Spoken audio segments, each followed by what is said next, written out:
Yo,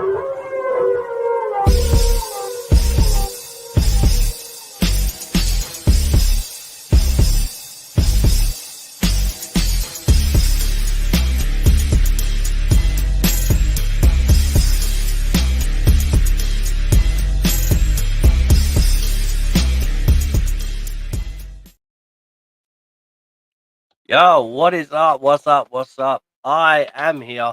It's Caps, and I am joined with Deeks. Deeks, how's it going? Not bad, boys. Not bad. I had a decent week. I like it, so to speak.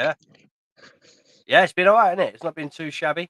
All right, so I don't actually understand what's going on, by the way. So last week we went live, and it was absolutely fine on X.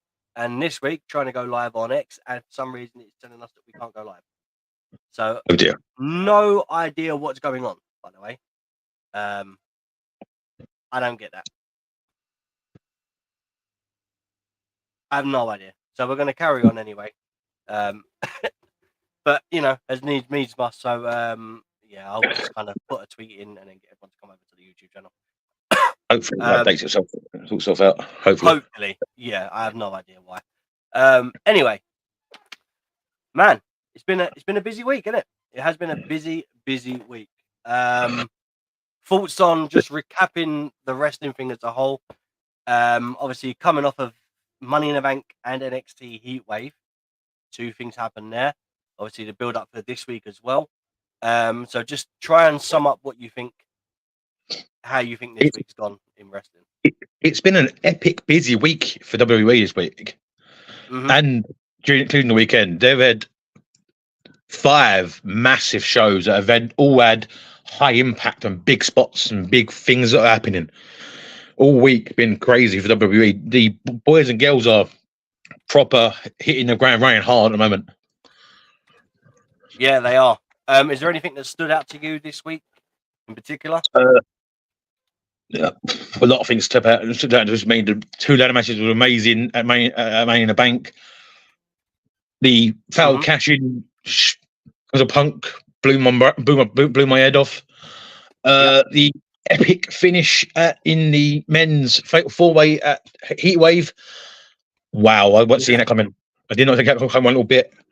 The surprise appearance on Raw of Punk, asking for the removal of the ban of Drew McIntyre as well. Not ban, suspension, sorry.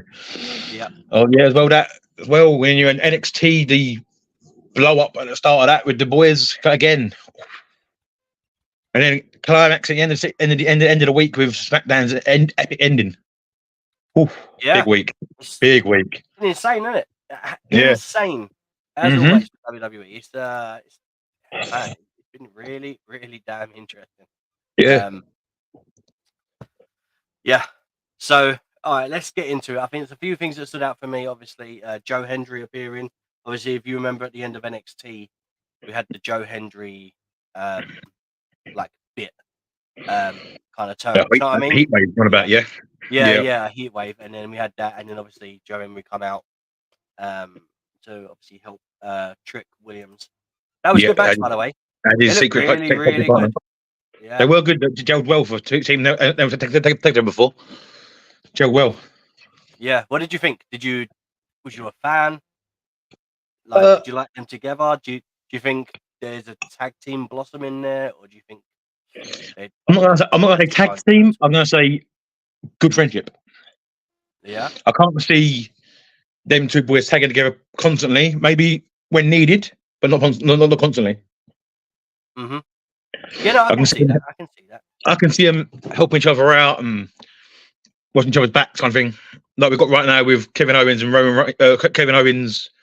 Randy Orton and Cody Rhodes right now. You know, that little friendship going on. Yeah, no, I get that. I can see that being a thing.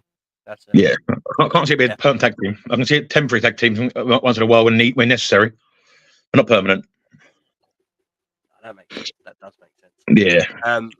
Trick Williams is a solo athlete at the moment. He's, as I said earlier, hitting the ground running hard, and he's destroying people right now, especially on NXT this week. He was going off, destroying everybody.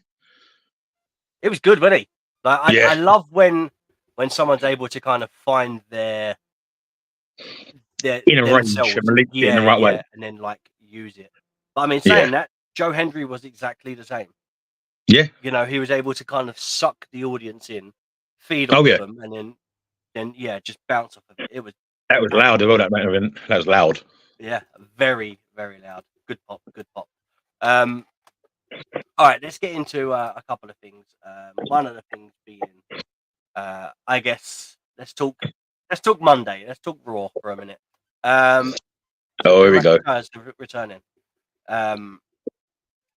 I don't know if I like the angle of CM Punk asking for Drew's suspension to be over, to be Lifted. I don't know if I like it. It's unique. It's unique. I'll give you that. It's unique. It is. It is very unique. But it reminds me of the John Cena CM Punk Money in the Bank thing. That moment where it was like, give him the match, give him the match, give him the match. And like, do you know what I mean? It just felt it felt very much same in a way. Yeah, I see your point of view. I see it. Yeah. But I mean, Drew returns. He's angry. Put it that way. He's angry. He's not angry, mate. He is more than angry. That boy is insane right now. Yeah. No, but there is that. Yeah. So what do you think? Obviously, Adam Pearce put up on Twitter itself and stated he will. That McIntyre can return, but he has to check that he's in the right mental capacity in order for him to return. Yeah, I think on Raw this week they're going to need to call in the army to keep Drew McIntyre under control. He's going to go off on one again. Mm-hmm. Especially if he's Punk. Yeah. If he sees Punk, mate, he's going to see red and go for him. See, I don't know if he will. That's the thing. Like, at the moment, Punk is seriously under Drew's skin. Seriously under it. Yeah, but is this one of those things where we know that Punk is annoying Drew, so the best thing to do would be have Punk be the reason that Drew's back, and then he says, "Well, I brought you back. You can't be that mad at me." Do you know what I mean? Like, is that the route we're going down? I mean, I hope not. I hope not as well. But if it stops Drew going off and one attacking Punk, it's a nice twist. Yeah. But will Drew be able to resist that instinct of attack and destroy him? Yeah, I guess. We see what we've done to him after Clash of the Castle. Yeah. So can he resist doing that again? At the moment, I don't know. At the moment, Drew despises Punk right now. Yeah, I mean, I can think of other words to use right now, but I'm not using them for a certain reason because it can be used against me. So I'm not using it. Yeah, no. They're not seeing eye to eye. Put it that way. Yeah, they're not amigos. No one knew. But yeah, no, I can see it working in a good way, but I just hope that I can see these boys in the next couple of weeks go into absolute war with each other and destroying each other to win a match. And the match ain't gonna be standard either. Yeah, I can see it. Probably SummerSlam be a massive match between them two, and it's not gonna be a standard match either. I can see it being Hell in a Cell or Steel Cage or Force Anywhere kind of match. It's not gonna be a normal match. It's gonna be an extreme high risk level match for both of them. Yeah. Well, exactly that. I'll tell you what I was gonna say though. It's like a story of two halves, right? Mm-hmm. Because you've got to remember, we've got Drew McIntyre and CM Punk feuding, right? Yeah, massive feud. So let's go back from like where this all starts from and stems from, right? From as far as we know.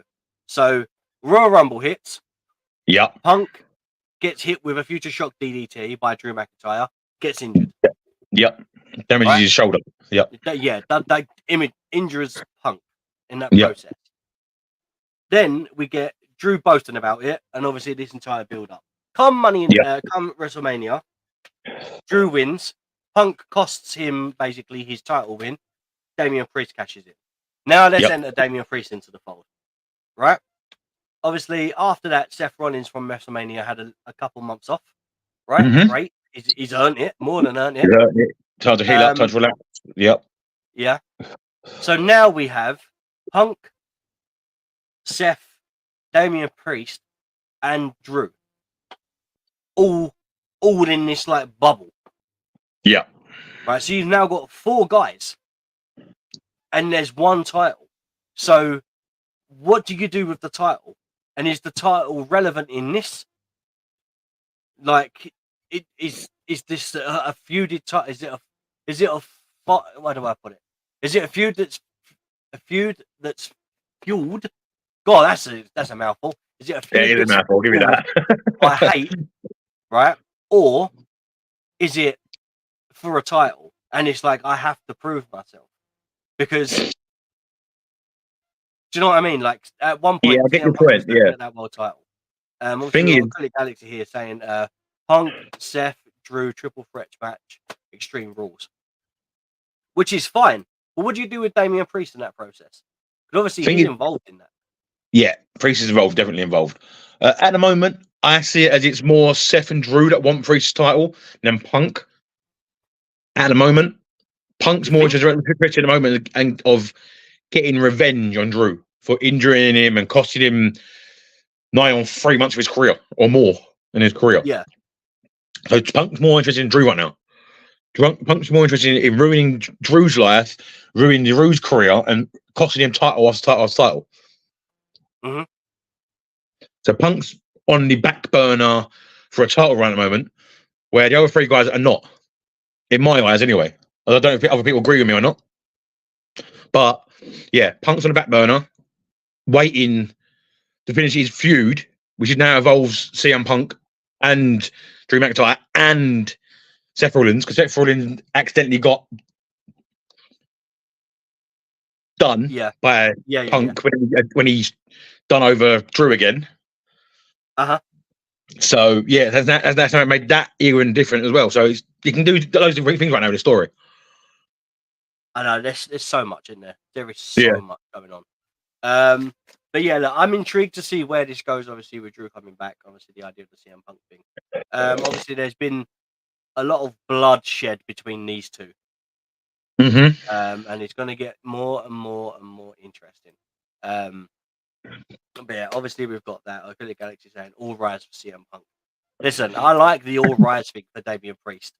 I like that as well. CM Punk as well. Another thing that I'm unsure about before we move on quickly is where do we excuse me? Where do we put him as? Is he a face or is he the heel? Like, what category? Same as Drew, because Drew's actions are justified. Oh yeah, I mean, you could say the same thing about CM Punk.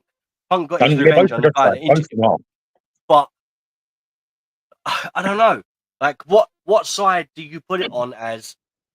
Well, this is the face, so X, Y, Z this, and do you know what I mean? So who do you put where? Who's the face? Who's the heel? At the moment, in my eyes, the face and heel between Drew and Punk are neither. Both neutral in my eyes at the moment. They both go heel when necessary. Both go face when necessary. Yeah. At the moment, they're neutral, so they just flick back forwards between both of them. At the moment, they're neutral. At the moment, both guys, me at the moment, neutral. I mean, they're neither faces or heels. They're just there doing their stuff and using what they need to use at the time. Sometimes it's face, sometimes it's heel, sometimes it's neither.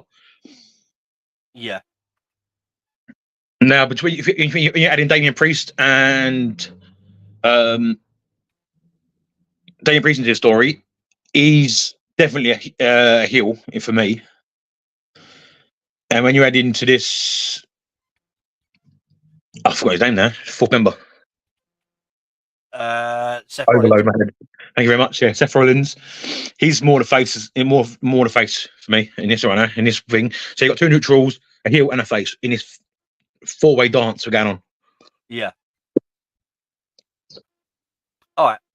I mean, I get it. I get what you're saying. Yeah. No, I understand. That makes sense.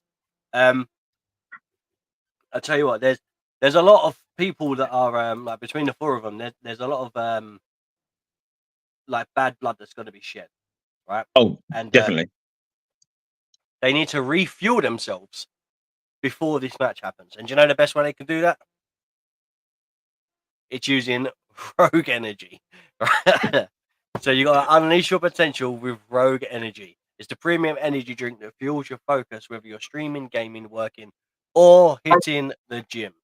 No jitters, just sustained energy. So elevate your day with Rogue. Use the code The Hounds. That's THEHOUNDS at the checkout for 10% off. You can use that once per purchase, but you can use it on every single purchase. I tell you what, I'd love to see Drew McIntyre when he's angry have a swig of Rogue Energy to see what happens. Oh yeah. That'll focus him up. that'll add some fuel to him even more. I'm telling you. All right, there's a bit of a pattern merging. All right, I'm not sure. Obviously, we spoke about this off air. I'm not sure the listeners are gonna actually know what we're talking about. So I'll put these graphics up. Right. So, Deeks, I want you to tell me, other than the actual image, right? Tell me what the difference is between this and this. What for me? I'll flip it back again so you can see it for a bit. Bro, what's the difference? Right? We've got two female versions of the Shield, one on NXT and one on Raw. We might as well just have one on SmackDown.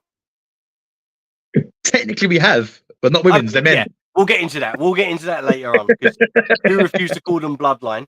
Right? Yes, I do. Right. They're no longer Bloodline in my eyes. But give me But we're going to get that later on. We've got two epic female groups blended together right now. One on Raw and one on NXT. Yeah. Hang on. We don't just have one on Raw, dude.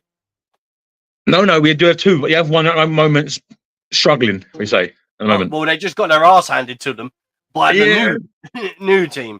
Obviously, Damage Control. I didn't want to say that. You know, I was trying to be nice to Damage Control. They're having a hard time right now as a group. Well, yeah, they are. So I try to be nice to them. I say he's struggling, not getting destroyed. But yeah, go for it. Like, thoughts. What's your thought process on this?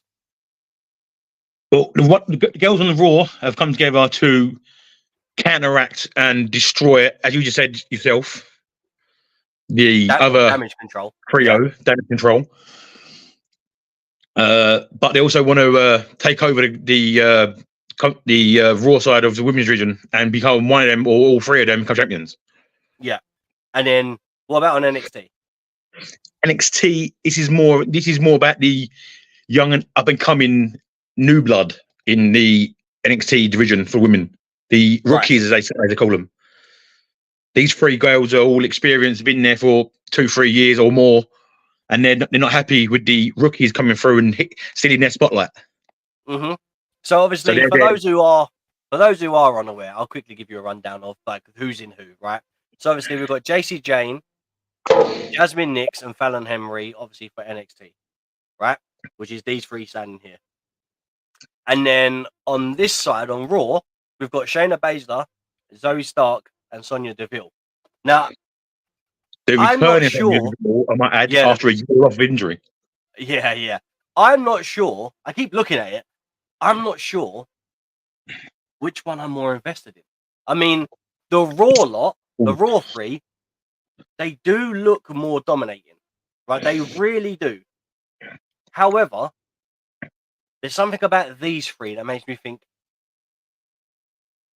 there's something different. Do you know what I mean? More of a spark, more spark, more begrudgingly, aggressive. these two are kind of settled with Sonya, but the others have kind of come together to go, okay, this is what we're gonna do. But at both of them, both teams aside, man, what a good way to kind of use people that aren't being used on TV that much. Like, or if they're on TV that are not kind of getting a buzz around them, it's great. I mean, the last time we had a trios team was like female trios team was Toxic Attraction. And if you remember them that far back. Yeah, that's going back to early NXT. Yeah. So a critic Galaxy saying, have you boys noticed just how many triple tag teams there are now? Yes, there's so many, man. So obviously, so we've got the women's one that we're just talking about now. Both women's ones there.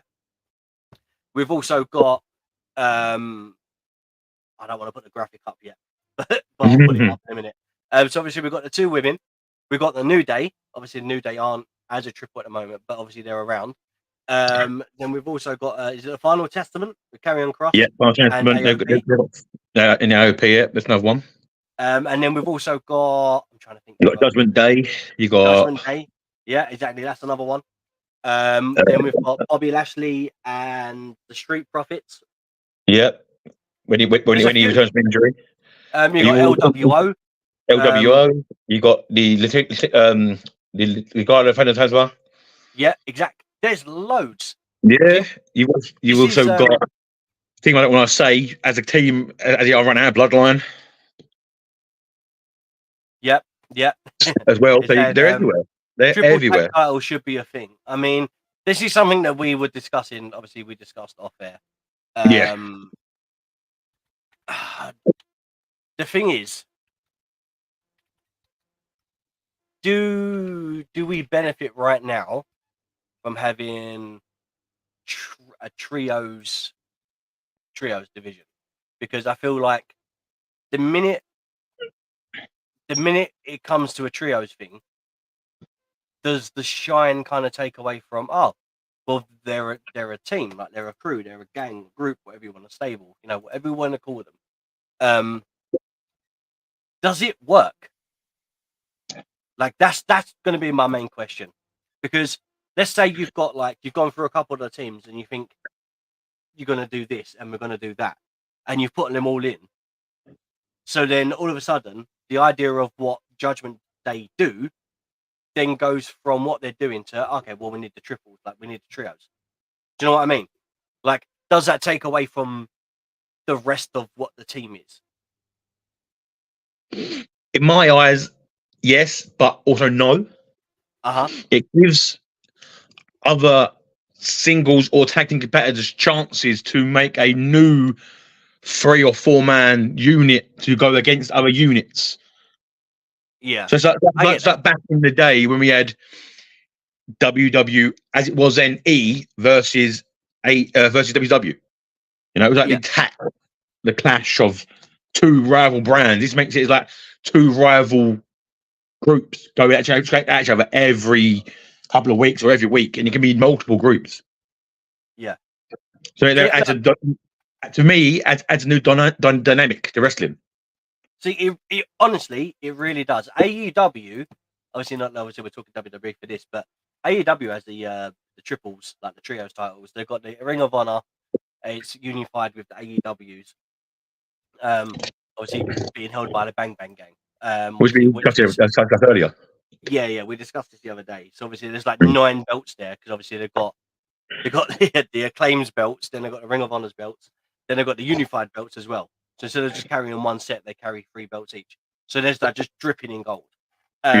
Which I think is, from a visual aspect, it's great. At the same time, though, does it work? Because AEW are now kind of left in this bubble where they've got the trios, but there's not many people that are challenging for it. Now, but on a flip note, and maybe the way of doing this, could you imagine a trio holding the trio titles and the tag team titles at the same time? Yeah, but then it takes away from one of it. Takes away from it takes something away from the company, but it also shows power in that trio. But then we dominate tag team and trios, the divisions. This is how good we are. But then wouldn't you rather have a bigger stable? If you were going to do that with a Judgment Day. That's what I was saying. I was on about the Judgment Day. They've got like 5 guys. They can do it. Yeah. So that's what I mean. Like, if you was to do it between like 5 guys, then fine, I'm all for it. But if you do that between 3 guys, have them be the trios tag champions, and then a normal set of tag champions, like, what's the point? It's like the New Day when they had the titles. Basically, they used the Freebird rule. Yeah, So which I any of them could do it. I mean, I didn't mind it, but then if you're going to do that, then you might as well not have the trios, and you just have the Freebird rule for everyone. Do you know what I mean? Because it's the same thing. Oh yeah, but the thing is, not all trios or tag teams have a third member. Well, no, but if there was to bring some along, then it would be. If you look at our current SmackDown Tag Champions, they're not a trio; they're just 2 men. Yeah, but then if they had another guy with them, who would you chuck in that current team of the SmackDown champions being so DIY? DIY. Who would you put in that to make that a 3-man squad? It's very well. If you were going to go anywhere, then it would be Austin Theory, technically, because obviously he was a part of The Way with Johnny Gargano. So if you were going to do that, Austin Theory could fit in that role nicely, and then they could flip the Freebird rule that way. Yeah, I see your point, but who else other than Austin Theory? There isn't really many, to be fair. Because Austin Theory doesn't get on with Ciampa. I mean, to be fair, I don't think Ciampa gets on with Ciampa at times. Hang on, let me just put this up. Triple tag title should be a thing, in my opinion. He said, my friend also agrees. We were talking about it, and definitely should be a thing. Then the Galaxy said, WWE are going to need more shows. Imagine if WWE brought out TNA and AEW. There's a lot to digest. Firstly, WWE are going to need more shows. Listen, they already have a 3-hour Raw, a 2-hour SmackDown, an hour NXT, another hour. It's over an hour NXT. Over an hour. It's 2 hours NXT. 2 hours now. Yeah. It always flies by. Okay, so we've got 3 there, 2 there for that. That's 5. Then we've got the 2 hour for SmackDown. That's 7. An hour for NXT Level Up. That's what I was thinking. That's right? Yeah. That's 8. And then you've got. You got your Heat, and you got Velocity, and you've also got this new one of recently, Speed. So Speed is only on X.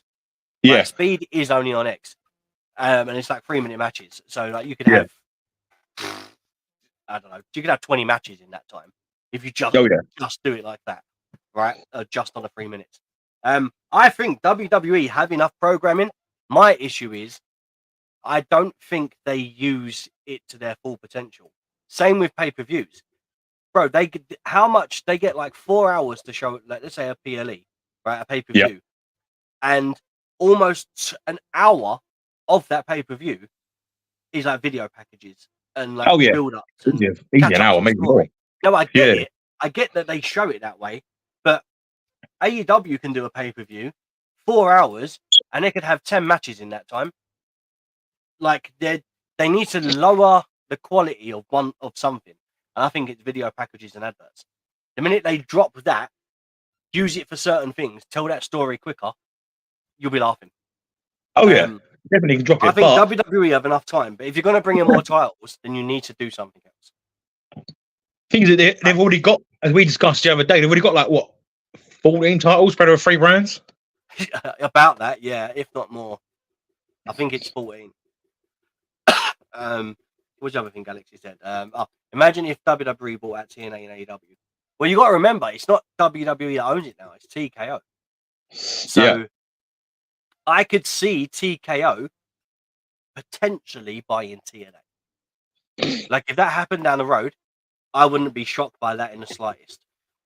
AEW, no, I wouldn't surprise me. They're already sharing NXT superstars already with each other. Yeah. I mean, Dempsey's gone over to TNA. I'll tell you what, if you're going to obviously go down that road, a couple of people have come over to NXT recently. One being Joe Hendry, which was great.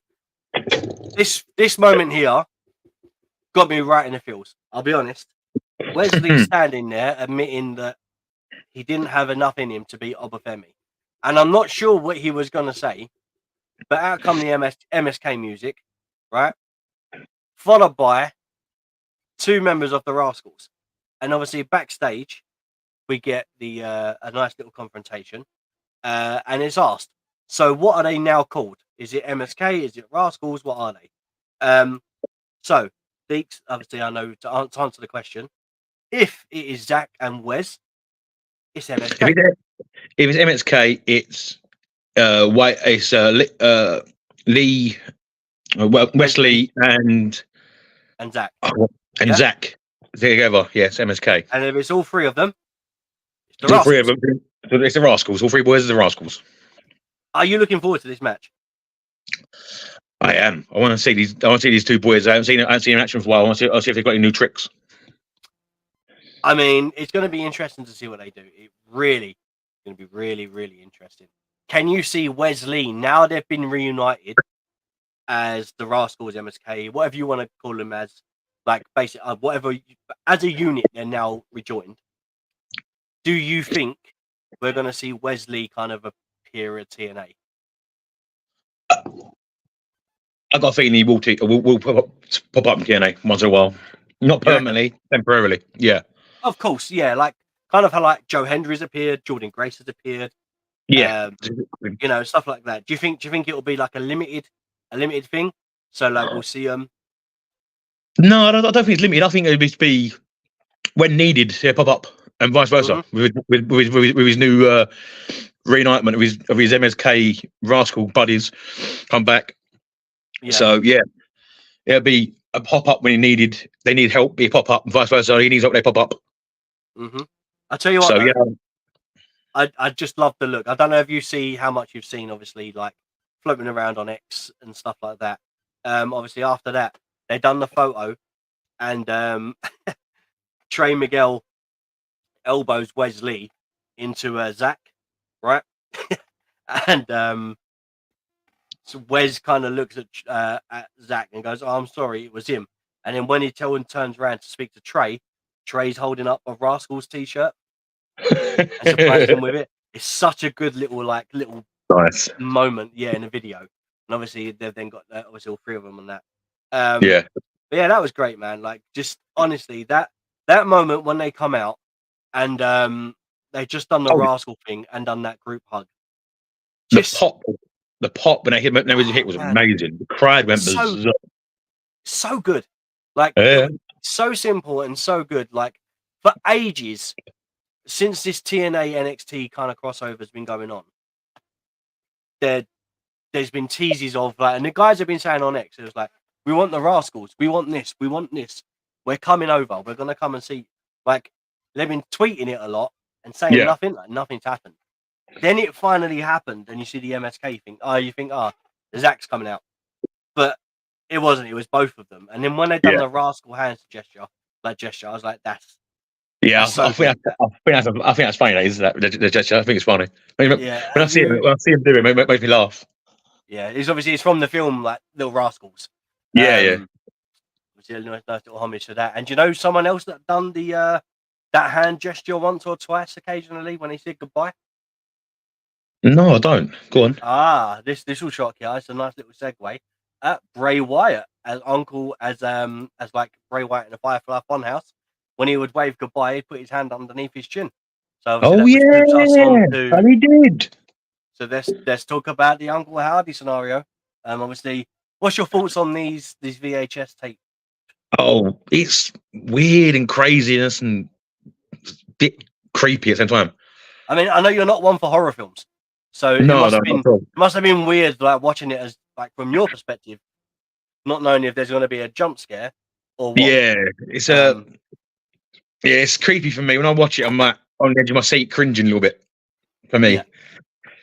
But I think it's unique. It's clever way of doing it, where they're trying to portray the blending of the two people into one. Howdy and Bo. Yeah. Yeah. Do you think we're going to see? So how do you think this is going to work out? Can you see it being Uncle Howdy's in control of everything and Bo's the one that's trying to fight off what's going on? Or do you see it being Uncle Howdy is in charge of one thing, and then like he's in control of everything and Bo's trying to break free? Like, what? Where do you see this going? I see it as Uncle Howdy is Bo's version of Bray Wyatt's Fiend. Right. Okay, that's interesting. So you got Bo wrestling now in the place of Bray Wyatt. Yeah. But you also had, when Bray Wyatt was there, he was also the Fiend as well. So I think that Uncle Howdy is Bo Dality's Fiend character. Yeah. So you can see Bo wrestling as Bo most of the time, but once in a while you'll see him as Uncle Howdy. Yeah. Yeah, no, I get that. That's what I'm thinking. That's what I'm feeling. I could be wrong. I could be right. I'm hoping I'm both. I mean, I feel like you're on the right wavelength, because that's kind of what we got with the Bray thing. Obviously, the Fiend being something more being than his own just, creation. Yeah. So Galaxy said, I believe there are 17 titles currently in WWE. Right. So obviously we've got the 17 titles. However, one of them is WWE Speed, right? Yeah. And the other one is the NXT Heritage Cup, which isn't officially a title. It says it's classed as a professional wrestling championship, but it's a cup. Do you know what I mean? Like, we don't actually know. Yeah. But I can see the current holder of that cup making a title for that. Yeah. I can see it. Oh, 100%. Yeah. Like, if there's going to be anyone, He's got the confidence and the charisma and the attitude to pull it off. 100%. 100%. Obviously, Tony D'Angelo has been great with it. He's got that cup, since he won that cup in that match, he's been running wild with it. Yeah, I would say the person that's had the most range with this is Noam Dar, by the way. Right? Yeah, it's 3, I believe. He's had 3 reigns, and days combined 292. Yeah. Oh wait, 200. Wait. Days recognized 292, 258. Okay, yeah, then my math is way off. I didn't realize they were going to give me all of them individually. Math time. But yeah, followed by who's next? A Kid, obviously, which then became spoiler alert, that's Axiom. And obviously then followed by Tyler Bate. Then Nathan Fraser, which conveniently could be something going on with Fraser and Axiom. As we go down, obviously we've been discussing, is there going to be a turn there? Yeah, little risk. Yeah, there has maybe. It's possible that could be happening. Something that is definitely, I feel like, is happening though, is LA Knight and Logan Paul. Eventually, like 4 months build up. Bro, it's been longer than 4 months though. When you think about it, right? This NXT, this Logan Paul LA Knight kind of build.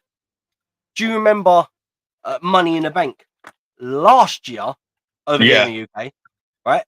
I do. And everyone wanted it to be LA Knight that won. Obviously, he didn't.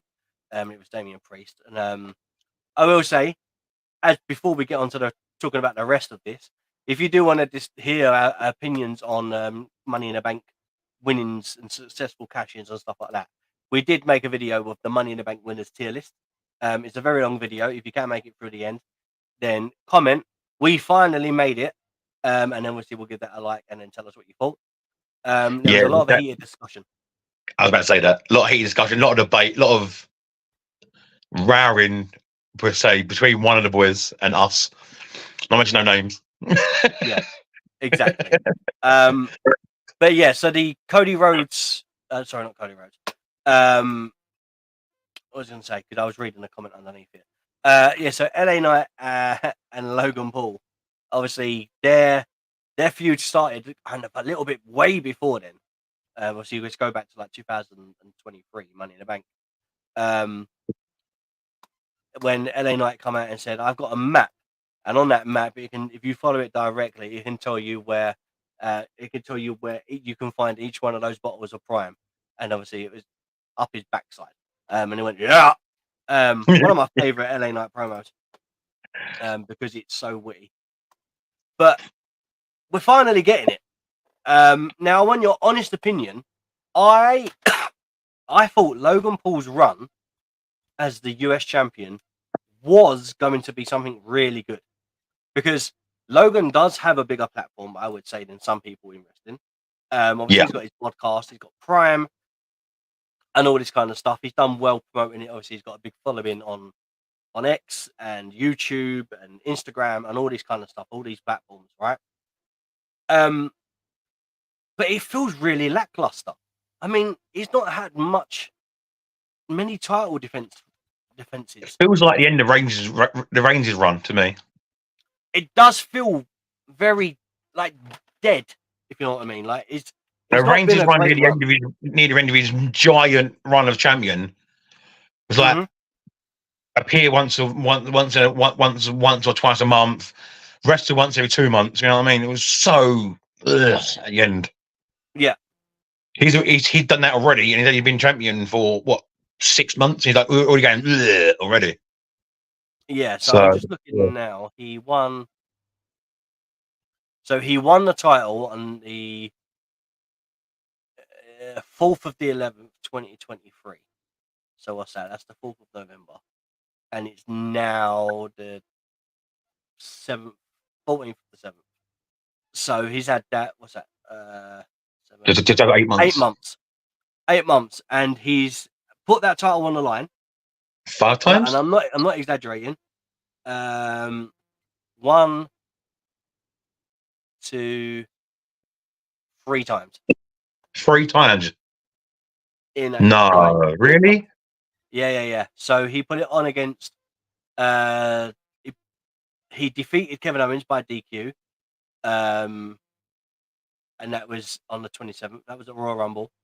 The next time that title was on the line, have a guess. WrestleMania? Yeah, WrestleMania. Right, which was on the second night. Logan Paul defeated Kevin Owens and Randy Orton. Remember that triple threat match? Yeah. Yep. And the next time, have a guess. Clash of the Castle? No, King and Queen of the Ring 2024. Oh, wow. When it was the title versus Universal title. Oh, yeah, Logan. Yeah. And that was the following month. So, dude's only defended it 3 times.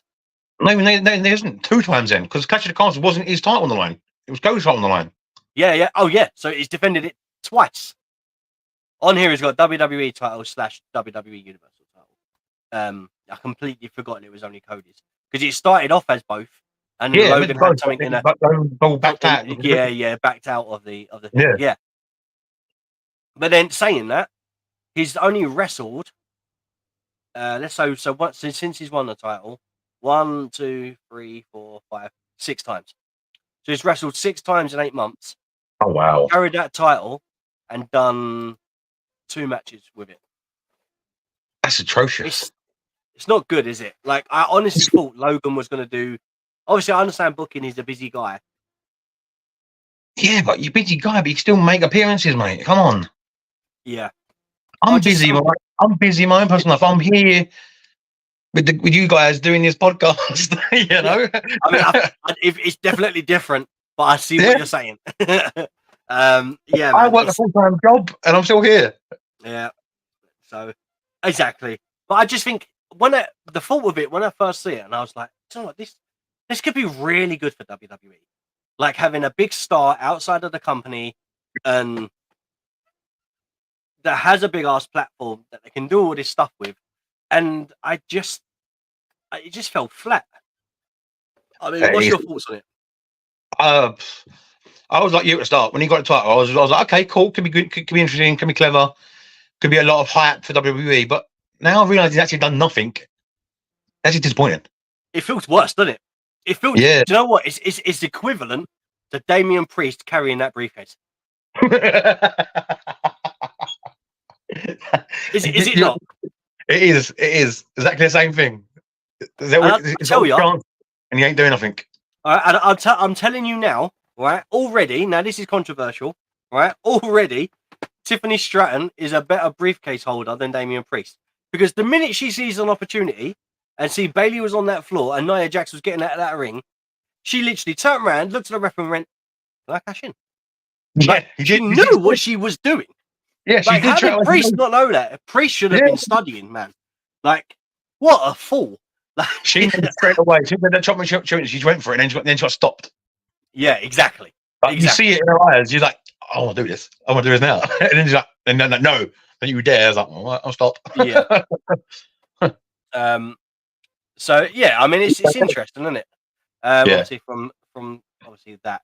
All right, there's a couple of things I'd obviously. I think a few more things we need to talk about.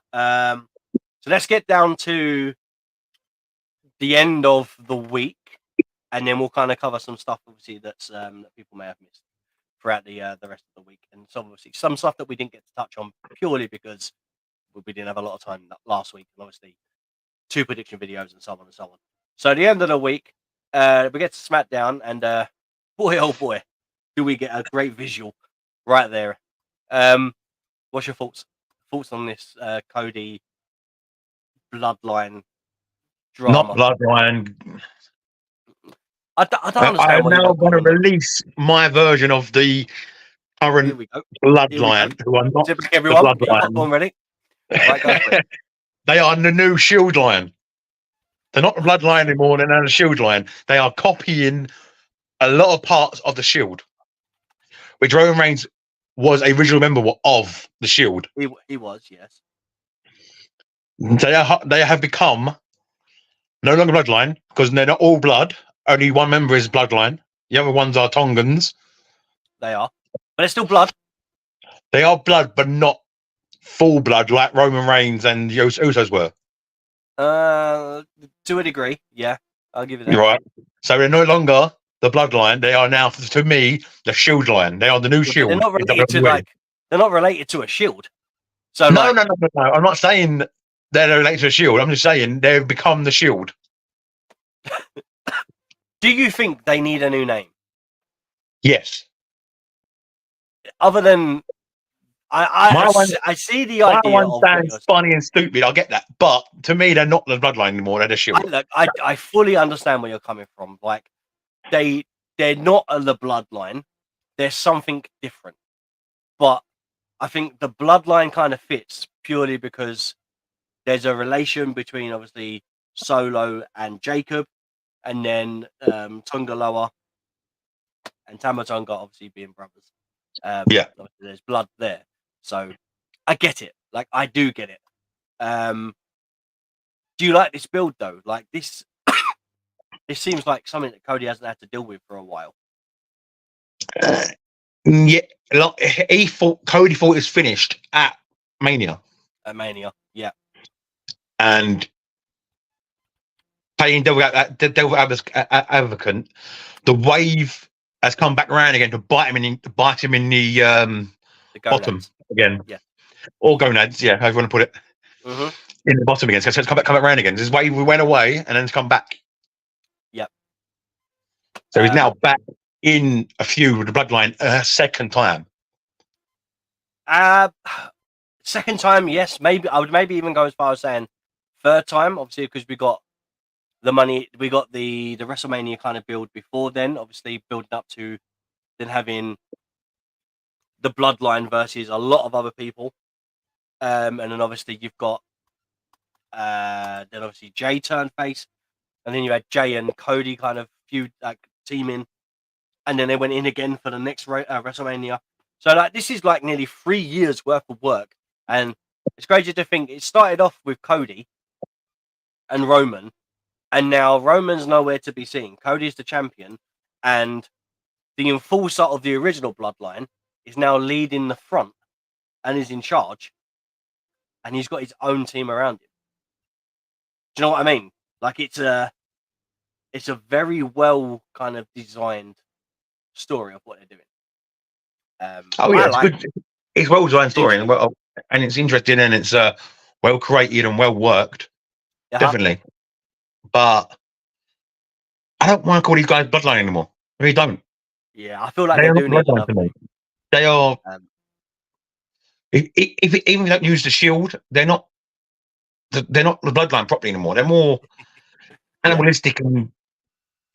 animalistic and dangerous and just beasts. Not like yeah. They need a new name. I think they need a name yeah, that suits them because I yeah. think Bloodline isn't it? The Like at the Bloodline moment, was Roman Reigns and Usos. That's yeah, Bloodline. yeah, 100%, 100%. Um, but yeah, obviously, let's get to a couple of questions. So, Critic Galaxy said, "Do we count the relic of a beautiful title that Cody Rhodes had?" What? Do you know what title that was? I mean, Relic. I have what no idea title what was you're talking it? about. Possibly. I mean, I'm hoping he's not on about the NWA title, obviously, because that's Oh, that's not at whole. the top. That's oh no, don't count that. Um, but yeah, I don't know. I don't know what title's on about. Galaxy, tell us more what you think. And a question to you both: best looking title of all time, in your opinion? For me, Um, that answer for me is the big gold. For me, always. wait, which That's version of title the gold though? WCW or WWE's? WCW for me is always. It's iconic. That big, amazing gold plate. Oh, it was lovely. I have two, right, and I can't pick between them, and I think I'm always going to struggle. So the first one would be the Winged Eagle, Yeah, right? another title.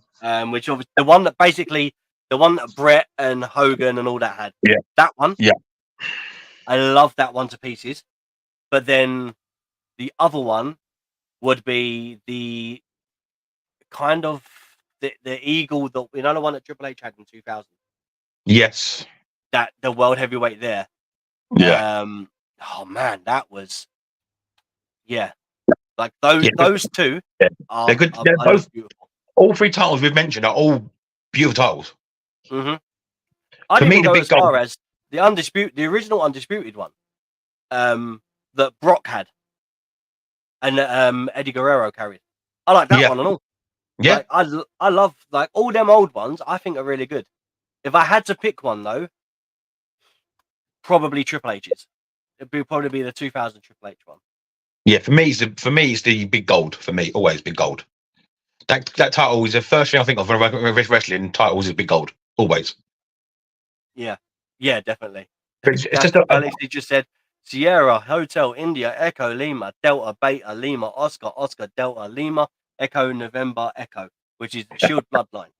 It doesn't really roll off the tongue as much as I expected it to. To be fair, that sounds like a remix to something else. that's a mouthful. That's a mouthful, It mate. I is. couldn't take it. I'll get lost in the middle of Um, that. but yeah, that'd be definitely interesting. Yeah. Yeah. All right, let's get on to something that's really interesting. Some positivity obviously in wrestling. Obviously, we spoke about your Shield Bloodline Tonga family. I think they kind of Hybrid. just call themselves the family or something, just something. I don't mind that. Oh, before I forget, obviously on this weekly roundup, first quick thoughts on Mummy's Home. Completely forgot about that until I just see the graphic. Mummy's home. Yeah. What's your thoughts? And do you like the idea of Liv Morgan running away? Liv Morgan literally see mummies, hear her own music, pretty much had a heart attack and legged it. She ran like the Roadrunner. She was gone. She was The minute she heard that music, yeah, she was gone. it was like, this is my, and that was it, gone. It was just Mhm. in a cartoon when you just get the Mimi. smoke. Yeah, the smoke of the person, and then gone. Yeah, That was it. yeah, That was the only thing that left of Liv Morgan in that ring. yeah. Liv Morgan becomes Roadrunner. I like the idea though. We were literally discussing this. That obviously, she's been doing to Judgment Day, helping them and kind of not breaking them, but kind of weirdly breaking them separately. Yeah, Is because of what's happening with Rhea. Now yeah, Ripley's back. We're gonna see where this goes. I am very interested in it. So it's got to be SummerSlam, right? yeah. If and only if Rhea's 100% fit. I don't think she's due back yet. Do you not think? I don't think she's 100% fit yet. I think she's about high 80s, I'd say. Let's have a look if there is any news. Because I'm pretty sure her injury was taking her out for 3 to 4 months, and that's only been 2. Yeah. I'm just trying to read now. So I'm not sure if she's 100% fit or not. If she is, she's put some work in and got herself back quick. She has.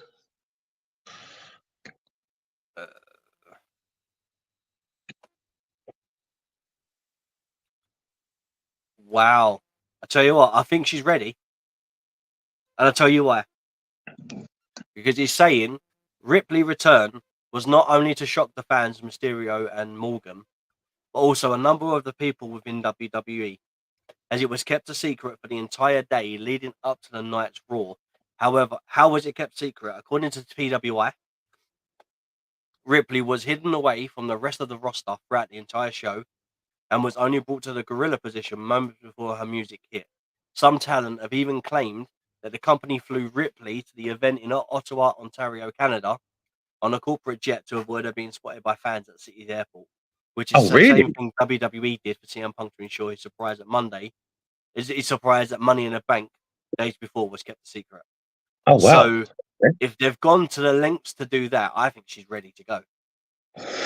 Now I've heard that. I know about that until you said it. That surprised me. Gullet Galaxy said, Liv was faster than Bron Breakker. Fully. She got out of that ring well quick. she got out of that whoop speed. That was that bronze speed. That's what that is. Yeah. So, all right, let's. Wow. I'm mind blown from that statement. Jeez. Wow. Obviously, and that isn't confirmed, by the way. That's a rumor. But if that is legit, I think she's 100% ready. Otherwise, they wouldn't do that. If that is a confirmed rumor, is true, and then that girl put some work in, hard work at home, healing up fast. Yeah. Because what I heard, was the injury not as bad as what we first thought. Yeah, that could be it as well. Because I was pretty sure it was like a fractured collarbone she had, or something like that, wasn't it? So it says Morgan's absence was attributed to a shoulder injury sustained by a brutal beatdown at the hands of Rhea Ripley. The wrong one, mate. You're looking at in front of Rhea. Hang on. I'll put Liv Morgan's injury. That's why, not Rhea Ripley. However, it's very funny because I've literally just read it, and it says it's just that Rhea Ripley had been out of action in ring since April when she vacated the Women's World Championship due to a shoulder injury sustained backstage brawl with Liv Morgan. So I was almost right. I should have just switched the names right, and no one would have noticed the difference. Yeah. So, but did they say what the injury was at all? It was a damaging AC joint. Yeah, see, that takes months to heal. Not. It's actually missed up to 3 months. Yeah, she's 8 and 2. She's not human, though, is she? Dude, she's human, mate. She's not like a cyborg. She might act like a cyborg and wrestle like a cyborg and is a genetic freak of the current day, but come on, man. I mean, the thing is, all we're hearing is a damaged AC joint. But then it doesn't go. When you hear something's damaged, you think, it's broke. Nowhere did it say broke.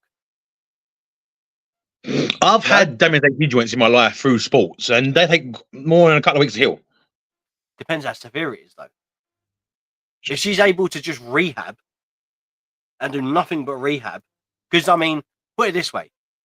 If it was me or you, we'd be worse for wear, right? Oh, but when she continuously keeps herself.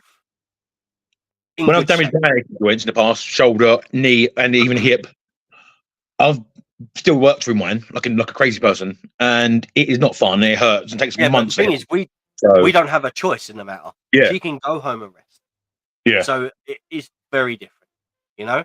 So maybe, okay. It's in that way. That way, I think about it. Maybe she has made a heal up that quick. Okay, fair enough. Yeah, you know, because I mean, Flair's been. I'm not saying she's been rehabbing for months, like months and months and months. She hasn't appeared yet. So Yeah, the difference in severity, yeah. you know. Oh yeah. Critic Galaxy saying Ripley to be a new champ. Then said That's obvious. Critic Galaxy. That's obvious, mate. 2, 3, 4, 5. Rhea's going to come back. She's going to destroy Liv Morgan, reclaim her throne, reclaim her title, and she's going to go on, continue as was before, being an absolute badass, kicking everyone's bottom everywhere. It is. Love how you say badass and say bottom. We can't say badass any other way, can you, really? No, we can't. All right, let's move on to some stuff that people may not have, or people may have missed, or something like that. So firstly, welcome to WWE, Stephanie Vaquer. Have you seen much of her work? Honestly, if you haven't, I've seen glimpses and little video snippets of her. She's good talent, I can see. Good talent. She's got some good skills. She's got some unique moves she does. So yeah. Mm-hmm. I'll be honest. I only see her twice. I see her do something in CMLL, sorry, which is obviously the Mexican wrestling promotion. But I see her match against Mercedes Moné at AEW, right? Very good match. Very, very good match. It was a Forbidden Door. She lost her title to Mercedes, and the winner takes all. But she was very good. Like, she put on a fantastic performance. So obviously that made me go back and then look at other stuff of what we've seen of her and things like that. And she's a great talent. And she's already had a match on the main. By the way, she already had a match on the house show loop. Already? Yeah. She done. This girl's hitting the ground running. Let me tell you who she faced. I think it was Isla Dawn. I was about to say, debuted let me just read it out here. CMLL and NJP issued a joint statement announcing the Vaquer departed from both promotions effective immediately. Yeah, so I'm not sure if you're aware. So she was holding titles, right? And then basically it was announced by both companies, CMLL and NJPW, that she had left the promotion. Oh wow! And then basically relinquished, and gave both titles up. So obviously, on, as you can imagine, on like Twitter, like what you're going to call it, people were bitching and complaining and stuff like that. I don't know the ins and outs. I just know, as of what happened, that was it. She'd made a WWE debut, obviously in Mexico. This week against yesterday against Isla Dawn, obviously, and she beat Isla Dawn in a match. But she looked really good. I reckon she's going to NXT. Yeah, I think they're going to keep her on the loop. Shawn Michaels did say welcome to the NXT. Obviously, that was announced very, very quickly once she. Whilst we're on the topic of the NXT, NXT have got a lot of people coming through the door right now. They have a lot of names. Obviously, don't forget we've got the crossover with TNA. We've got obviously Stephanie Vaquer coming in. I haven't got a graphic for her, but obviously Julia is finishing her rounds and she's going to be coming. Then obviously we've got the new performance slot that have graduated, I guess, from the PC. Yeah, graduating or completed the PC. Plus, you've got two, as shown on NXT this week, two veterans coming into NXT in the next couple of weeks as well. We got them. I can't remember their names right now. It's not me right now because I've got so much in my head right now for this. So yeah. And then we could have the potential of the Motor City Machine Guns appearing. Oh, wow, that is some veterans. The reason I say that, right? The reason I say this, obviously, that nothing's confirmed, but could you imagine? Motor City Machine Guns have just finished their indie tour. They say goodbye to them doing the indie tour, right? Now, this is what makes me think that they could be WWE bound. If you were signed to AEW, right, you have the ability to work in independent shows. Yeah? That's a given. You sign with AEW, not only do you just do AEW, you can also do your Ring of Honor, obviously, because that's in partnership with AEW. And you have the freedom and leeway to do certain like independent shows as long as if you're asked to do a taping on whatever show it is, you make that taping for AEW. Obviously, AEW first, and then your indie stuff comes underneath, right? But Motor City Machine Guns have just said goodbye and waved goodbye to the indie scene. Why would they say goodbye to the indie scene if they were signing with AEW? Because they can still do the indies with AEW. Yes, they can. It's part of the contract. So my fault would be, because of that, my fault is they might be WWE back. What do you reckon? It's a good shot, and it is a good shot. If it is happening, that's a massive correct grab for WWE in a whole. But are you going to bring them into the main roster straight away, or are you going to put them in NXT? Because these boys ain't rookies. Well, this is what I was going to say. I would put them in the main roster. These boys are seasoned veterans. They've been going for 15 plus years. They're not rookies. Yeah, I remember first watching these boys back on TNA back in the day when it was the 600 ring. Yeah. So, they were veterans. I'll tell you something that something like, I know we're doing, obviously I don't want a fantasy book, right?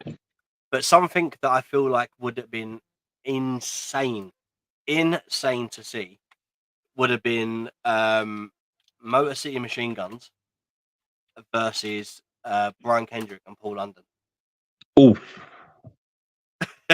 that'd be a crazy match. Them boys are all high flying, high tempo. Imagine high action boys. All four of them are. That'd be a good match. Imagine that, like the four of them. Oh yeah. Just, oh my goodness. Just yeah, that'd be insane. Could you imagine one of these two right now? One of them two right now, and one match with the young OG. I know, yeah, Javon Evans. Like, what they could pull off. Maybe. You got them, or Axiom and Fraser. Same thing. High energy, high impact, high flying, craziness. Yeah. Oh, crazy. I mean, and obviously that we're just talking about it being WWE. If they go to AEW, and they do go to AEW, bro, the people that got to go against there, the Lucha Dragons, the Young Bucks. Obviously you got people from the Bang Bang Gang, the Acclaimed, like so much talent that no matter where they go, they could. It's talent everywhere, but I'm hoping what you said comes true as a prediction, because that would be amazing seeing them two boys together in WWE. Yeah. So I mean, if it happens, Motor City Machine Guns coming to WWE would be insane. As you rightly said, they're not NXT talent. They are they are main roster. They are SmackDown or Raw, definitely. Yeah. They go NXT. That's a waste for me. Yeah. Not if they put them there for a year just to get a lay of the weekly content and things like that, just for a week. It's just for a year, then they get drafted over. But they're too good for that. I know they're too good for that, but maybe they want to use them for a year for help training purposes of the youngsters as well. Maybe I could see that. Come over, do anything for just get your contract off in year. Go NXT for 1 year for us to help out the training purposes, and then as soon as the draft comes around again next year, after WrestleMania, it'll draft you draft over to run the brand straight away. Yeah, I mean, see the motion machine saying, okay, I will do that, because they get time to relax, time to chill, time to prepare. I'll tell you what I can see. All right, now brace yourself. Go on in, right at me. Okay. What you got? So, a team is running wild currently, right? Someone is down on their luck. He needs help. He's been at that company before. He knows who they are. The Bloodline take out Cody Rhodes again. Okay? Cody Rhodes needs someone to come back. He gets help from, let's say, for example, argument's sake, Jimmy Uso, right? Yep. Just as an example, Jimmy Uso. And he's like, okay, but I still need someone else. Out comes Motor City Machine Guns to square off against these four. Oh, okay. I think if they're going to come out to help anyone, Motor City Machine Guns to come out and help Cody Rhodes. Insane. I can see it. I can feel it. Maybe it's not Jimmy that's the additional man. Maybe Kevin Owens. And then out comes Motor City Machine Guns. But Do you know what I mean? I feel like something like that needs to happen. And I'd love to see that. Like that'd be such a huge pop. I can see it. I can feel it. It sounds unique and crazy, and the pop from the crowd as it happens will be absolutely iconic and loud as anything. I can see the meter going through the roof and breaking. Do you reckon they'll meter that? Do you reckon they'll do a sound volume on that for that reason? Oh, 100%. If they don't do soundtrack on that, they're missing a big pop. Yeah, that will be loud. That will be absolutely loud. Mm-hmm. Everyone knows Inquis. Everybody knows them. If they don't know them, they've been on a rock for years. They've been everywhere. Yeah, 100%. They really, really have. If you want to talk about people that have a loud pop, though, I guess the next person that we kind of need to talk about, is that a thing? Hang on, I need to get that graphic up now. So the final person that we are discussing, because I think it is of importance when you come into terms with pops and loudness, is Here we go. Is this man? Oh, here he is, the GOAT himself. Man, John Cena's final farewell tour. So obviously, unfortunately, I'm gonna say off the bat, I've seen it coming. I have seen it coming. I mean, it's been a long time coming. Yes. Yeah. He hasn't been on the show often enough like he used to be. Yep. It's been coming for a long time. Unfortunately, it's an end of an era. It is. With Cena, but is it an end of an era, or is he stepping back from front of house and going into the back of house? Well, so obviously he had this press conference, right? When he kept saying, "Ask me another question. Ask me another question." Yep. Obviously, we watched that. Yeah, it was funny. Just after Money in the Bank, obviously, Cena come out of Money in the Bank and made this announcement. I think he does his 30-odd dates or whatever it is that's announced. I think it's 36 announced. I think it was. Maybe it's a good amount of dates, right? A nice amount of dates. And then from that we get Cena's final. I think it's going to culminate at what, WrestleMania? Obviously, we can do a speculation on who we think Cena's final opponent is. Are they going to epically give him one last little run of a championship to get that 17? Well, what I want to do is I want to talk loosely on this subject because I feel it's not right to talk about it without shade. I'm not discussing. I'm just saying that's a debate. That's it. Yeah. There's questions there for debate. 100%. Yeah. Obviously, before we move on, there is a couple more questions. It says, a fault. What would you say to a multiple men's Royal Rumble matches for different brands and one for the women's across all shows? So the problem would be, I like the idea. You could get it. You could do it in NXT, yes. You could probably do it on Raw, and you could do it on SmackDown. I think for the men, it wouldn't be so much of an issue. But what would be the purpose of it? For the women, though, there's not a lot of women around. Combined between the three shows, there's enough to do a Royal Rumble once per year, right? See, I would rather for the Royal Rumble. Mm-hmm. See 10 women and men from each show in each Rumble. Yeah. The top 10 talent that are possible runners for a title in that match. Yeah. I mean, I'm for that. I'd rather it that way. Instead of having like 3 or 4 from NXT, 7 or 8 from SmackDown, and the rest from Raw. I want to see a fair split. Yeah. Yeah, no, I'm down with that. Is now as big as Raw and SmackDown. Or maybe even some weeks bigger. Yeah, especially when they've got good certain. I mean, their pay-per-views are. They are good. They are explosive, impressive. They've had 2 big pay-per-views back to back. NXT have in the last months. Mm-hmm. Yeah, they have. But yeah, I hope that answers the question. But I think many wouldn't be an issue, but there's got to be a reason for it. With the women, I don't think there's enough for them to currently to be able to do it on each show per brand. But yeah, I think the Rumble is, as Deeks rightly said, 10 from each show, each brand would be good. It'd be more fair split. Because it gives the NXT boys a chance to go, I won the Royal Rumble as an NXT superstar. Yeah, I see. You know? Because the NXT talent right now is extremely good. Mm-hmm. A lot of them boys and girls on NXT are gonna go to the main roster eventually. Oh yeah, for sure. Obviously, speaking of the women's thing, though, I'll tell you what I would like to see. Obviously, this is something that's been brought up. So Bailey and Cody Rhodes were talking on a podcast.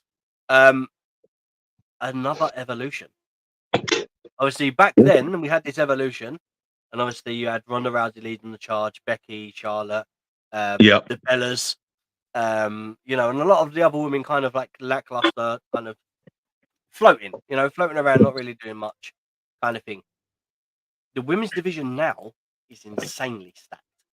So could you imagine an evolution too with the likes of Jasmine Nix, JC Jane, Fallon Henry, Sol Ruka, Sonya Deville, Zoe Stark, Shayna Baszler, Becky Lynch if she's still there, Liv Morgan, Rhea Ripley, Naomi.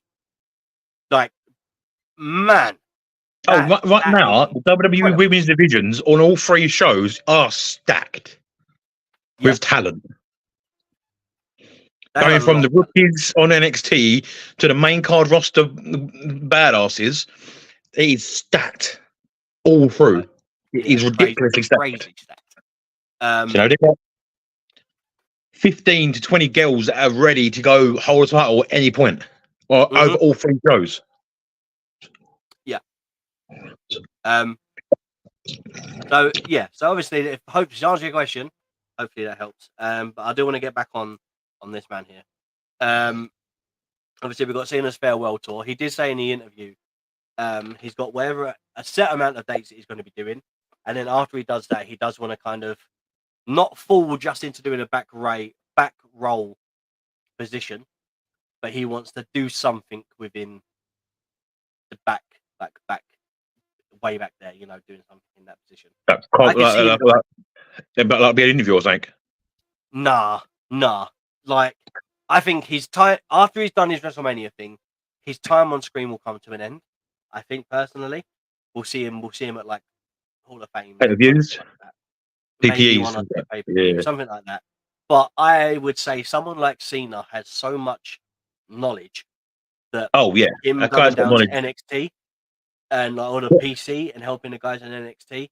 Like, imagine if Cena had the ability, had more time, and was like, right, I've got 4 months spare. I'm not filming. I'm able to come down to the PC every couple of days. Imagine what he could do with the likes of Javon Evans. Oh, mate, like, there's a lot of guys there who would learn, and girls that would learn. Ethan Page. So much from him is unreal. Exactly. Trick Williams. All these names, like all these big guys now. Wesley. Yeah. Obafemi.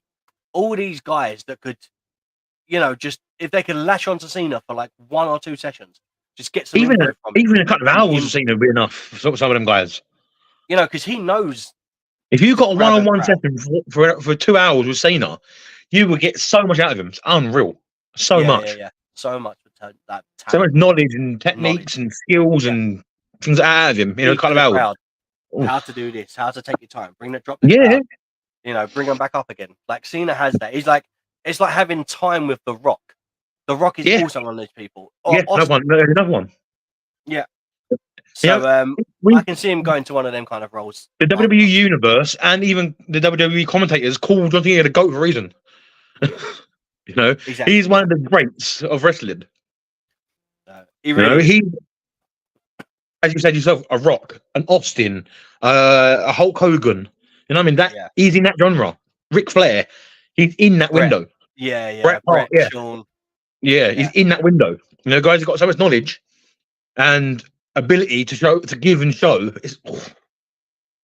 Exactly that. But yeah, so obviously I can see that being a position that Cena goes down. But what are your thoughts on the final tour? Obviously, we knew it was coming. It's been coming for a while, as I said. But I think it's gonna be good. I'm hoping the matches he gets are good matches, not just ones that's thrown together into that lackluster. Hoping they're good matches, good little feuds. I think build up with it.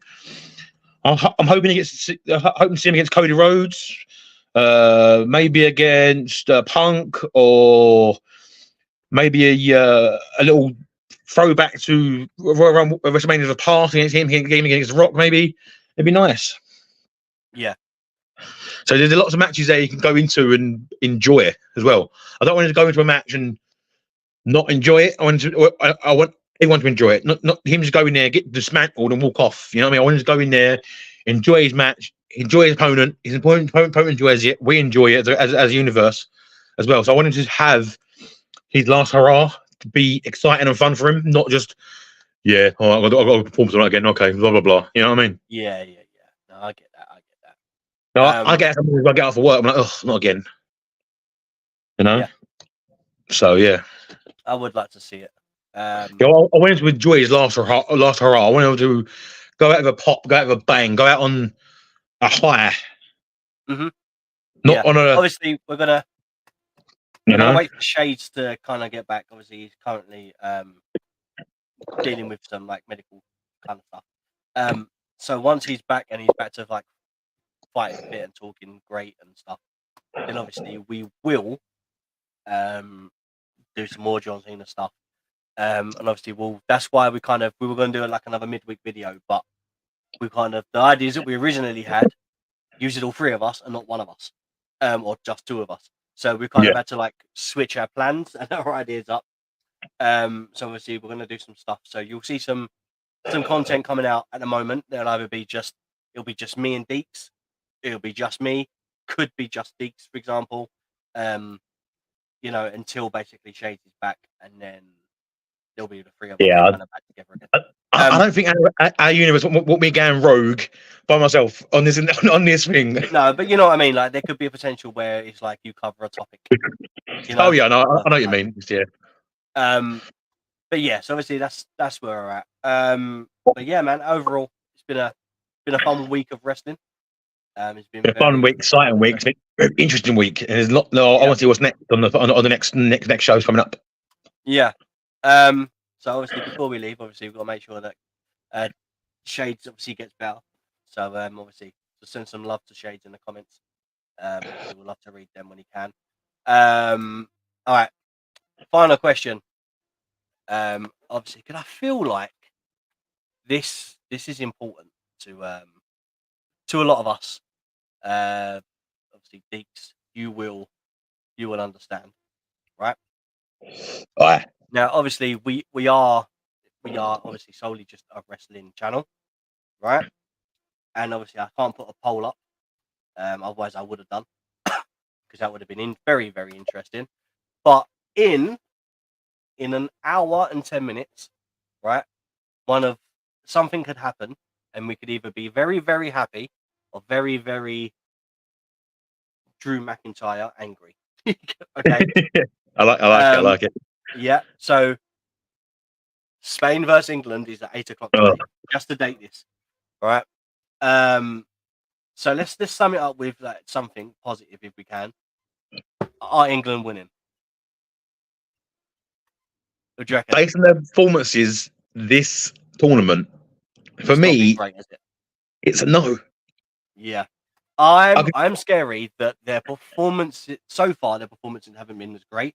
But Spain has been good tournament. They've been good. They haven't been. Spain have had a very hard tournament. Yes, but they've been good with it. They haven't put much out, their foot much out of place. They've been good. They've been consistent. They've been good. They've been energetic. They've scored plenty of goals as well. They have. But unlike England, that has scored all good things barely any goals to an end. All right, all good things come to an end. So yeah, what do you reckon? 2-1 England? No, sorry. I know I'm an English lad, but I can't back England for this one. Sorry. Really? You think Spain are going to do it? I think Spain are going to do this, yeah. Oh, that's interesting. I'm going 2-1 England. 2-1. For any English viewers out there watching right now, I'm not against England. I'm just saying I'm optimistic. Yeah, you're optimistic. You're not being pessimistic. You're being realistic. Yeah. You know. I see England performances right now, and they're not the best. Yeah. And I've seen Spain's performance, and they've been consistently good. So yeah, really. Yeah. So I will say, this is happening in an hour, obviously, which is why we got the stream done early. Definitely for that reason, because we normally do the stream a little bit later. So if you don't hear from us for a couple of days, it's either because we're partying and celebrating the fact that England have won. Acrylic Galaxy just said 3-1 England. That's what he thinks the score's going to That's be. bold, Great. Critic. That's bold. That's very bold. I'm for it though. So two things are going to happen. One, you're not going to hear from us because England have won, or you're not going to hear from us because England have lost. One or two things are going to happen. Yeah, it's either going to be happy and we're drunk, or we're sad and drunk. Yeah. Wallowing in self-pity because they lost. That's what'll happen. Yeah. Obviously, for those who normally listen to us on X, obviously we're going to get that bug fixed. I'm not sure what's happened. It's saying that we need to have a premium account, but for the past 3-4 weeks we've been streaming and there's not been an issue. So obviously we'll get that adjusted and fixed. Obviously at a later date. Diggs, it's been fun talking. Obviously all things wrestling. Before we go though, before we get ready to watch England, there is something that we need to do. Obviously, I'm not going to sing It's Coming Home or get you to do anything. We need to fuel ourselves with Rogue Energy. It's that premium energy drink that fuels your focus, whether you're streaming, gaming, working, hitting the gym, or stressing that England could lose. There is no jitters unless you're watching England. It's just sustained energy. So elevate your day today with Rogue. Use the code The Hounds. That's THEHOUNDS at the checkout for 10% off. You can use it once per purchase, but you can use it on every single purchase. Have you got anything final to say, or should we just get out of here? Let's get out of here, mate, and try and enjoy the game. Hopefully we win, but I don't think we will. Nice and optimistic there. That's what we want to hear. All right, bud. I'll speak to you later. Bye. Bye-bye.